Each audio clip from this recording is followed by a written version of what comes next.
hand wipe. I saw her do it. I'm a witness. And a very good one at that. Okay, the light is on, and good afternoon, evening, everyone. We'll call the meeting to order. Would you like to join us in the Pledge of Allegiance to the flag?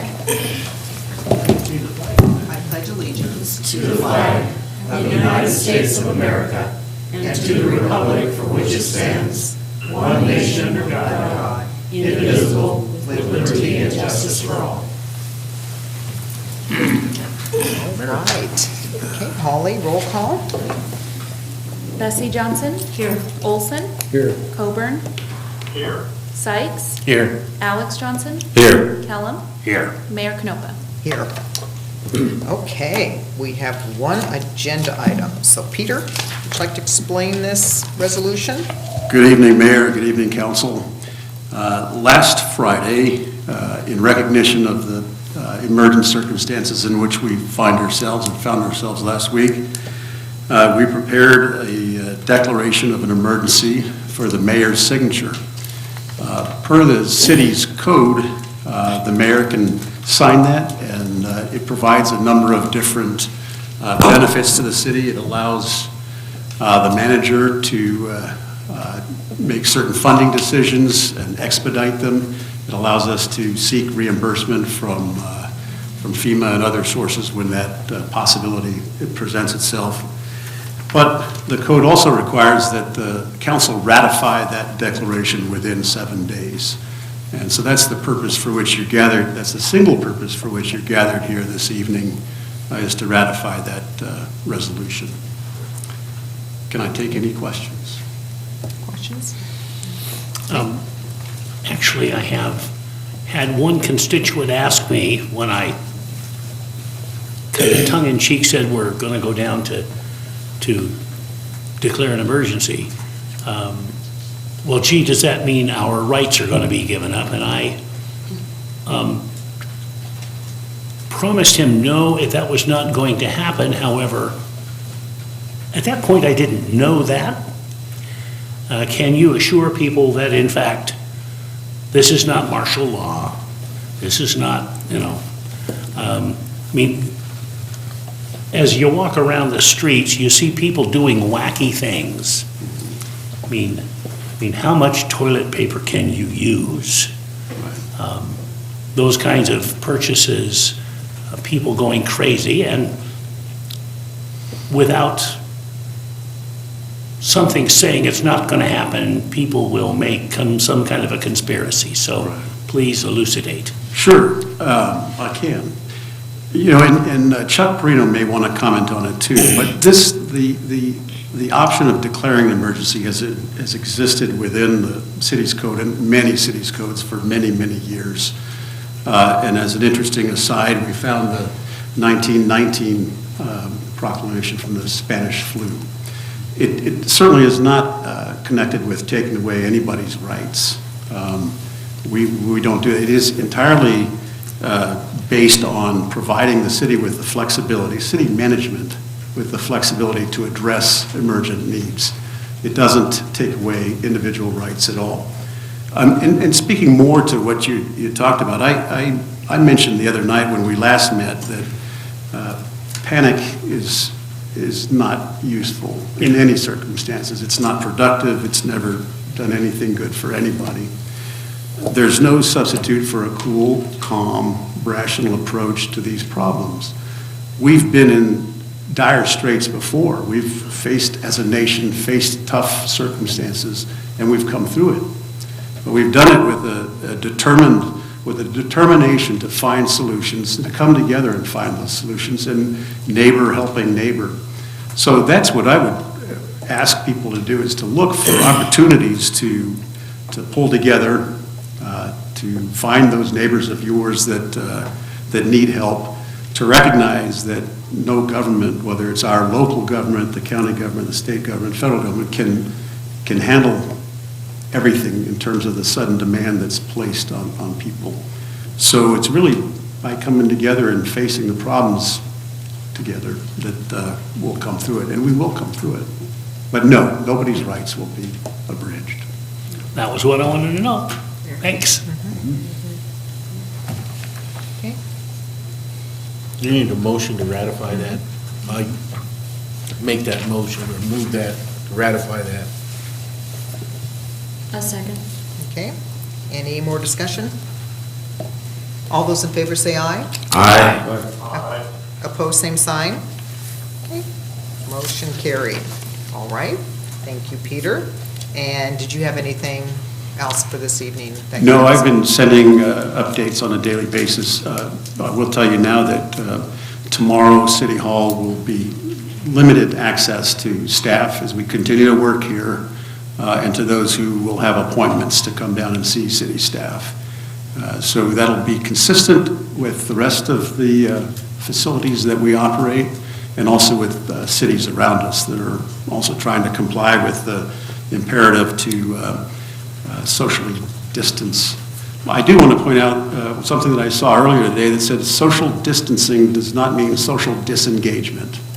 So this is not social distancing is not a mandate to not go to the grocery store or not even to not go out and take a walk. It's just keep your distance from other people as much as possible.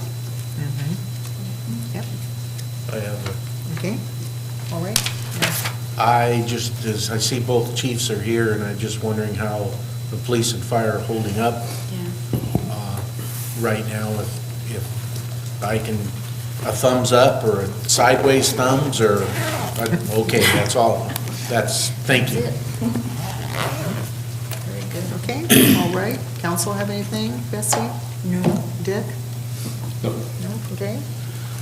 Rich? To expand upon what the chief manager said, I was at United Grocers yesterday, and I went in, I needed a few things, and I got there 10-something in the morning, and the people just looked bedraggled. They said they got there at 6 in the morning, and there were 30 people waiting. I understand this is where restaurants go to buy stuff. They had 30 people waiting to get in the door.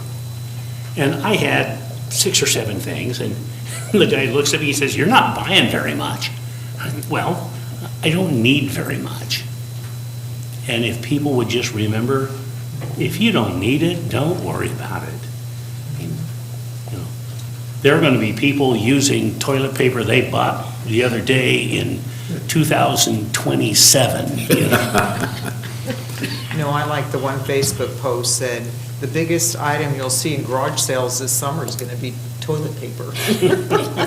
People have so much overwhelmed of toilet paper. And, yeah. So. Well, if you look on your shelf, I looked on my shelves, and so what would I run out of? Well, probably bread. Yeah. Well, but I've got 3 different kinds of flour.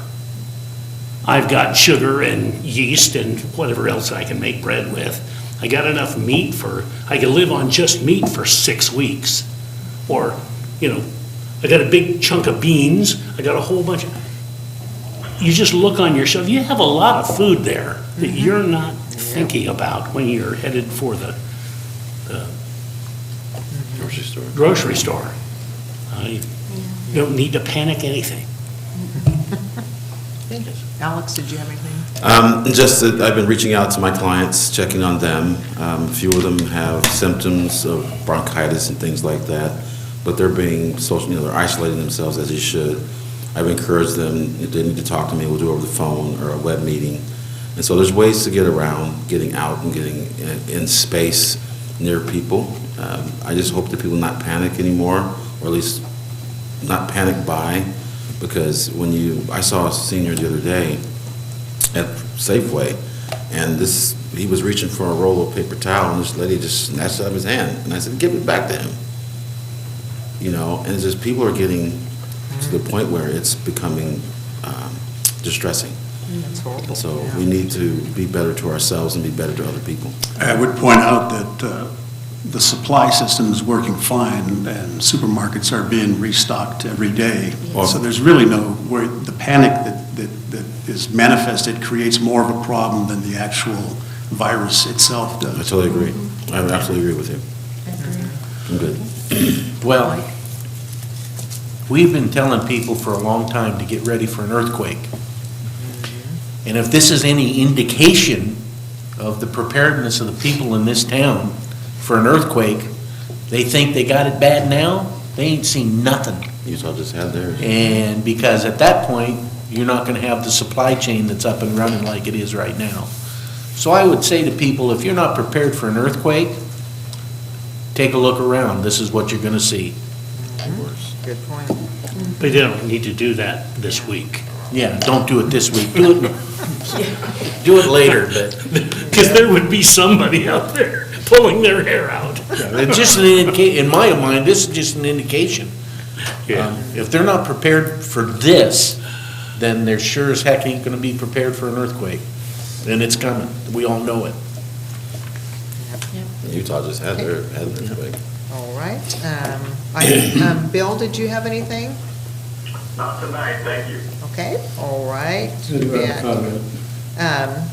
So with that, our next meeting, we do have down for next week, but there isn't, so far it doesn't look like there's any pressing agenda items. If there is, there's one that Sean was checking on. We might have to do maybe another phone meeting or something, another quick meeting. But other words, most of the business will probably be moved to the April 8th, and hopefully all of this will be totally over by then, so. No. Praying for it to be over, so. But, okay, anything else? Staff have anything else? So- I think Dick was going to make Oh. a comment. No? Dick, did you have anything? Oh, I was just gonna say, a couple of my kids are panicking that my will isn't up to date. Oh, So I called the attorney, and, well, they said he's really busy. So it's interesting, but I think this is triggering other things besides going and getting toilet paper. Yep. It is. oh, yeah. People getting their wills up to date. Yeah. So, yeah, this is kind of some times we're in that, I know I've never experienced this in my lifetime, so when it comes to a virus, but, yeah. Peter? I did want to point out that, as what we were talking about earlier, the community coming together, tomorrow, we hope to, and it may be the day after, but we hope to post an application online that helps bring together people that need assistance of some sort with those who can provide that assistance. It's called Yeah, Albany Recovers. Albany Recovers. Very good. okay. Very good. Oh, yeah. good. Yeah, that'll be a big help. Yeah, So, Mary, I just wanted to comment that, and I think I heard you say it too, my heart goes out to the schools are out, working parents have to stay home, and they're pretty much at home. Just a quick story, my brother wrote me this morning, and he says, he's got 3 girls and 2 pets. He says, pick 2 for me to come out and see you, to live with you for a month. He says, because this is not good. Somebody's not going to make it. So I can imagine what, we run into a young mother at Costco right by the empty toilet paper section. And she had 3 young boys, probably 8 to 12. Nice, polite young man, but she says, this is only like the second day. She says, they're already antsy, I don't know what I'm gonna do. So, yeah, that, I really feel for Yeah. parents, and apparently school's gonna be out for at least another 5 weeks. So That's what I don't know what worry, people are I gonna worry do. about emotions flaring up, and I just,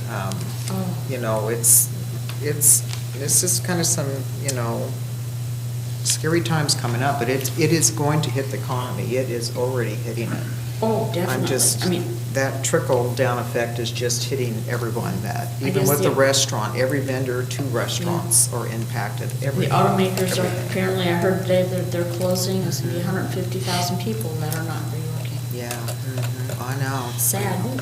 Yep, so, We'll get through it. I mean, everybody's gonna, we're in it together. Well, you very quickly forget what drives the economy. I mean, Businesses. we have, restaurants are one of the most fragile businesses there is. They fail at the highest rate of most Yep. businesses. The welding supply industry gets a hit because there's no CO2 when they do that. Well, it's a little piece of whatever, but I mean, I would recommend people remind themselves, they want to go out to eat. There are a lot of these places.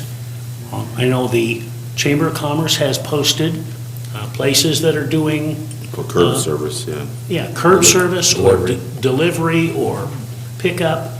You know, think about your favorite restaurants and order dinner. Keep some busy, keeps some money run through so they can keep some employees busy. Yeah, I agree. Yeah. I know. It's not looking real good, but we're hopeful that this darn virus just goes away. Yeah. Okay, anything else? All right, with that, we're adjourned. Thank you, folks.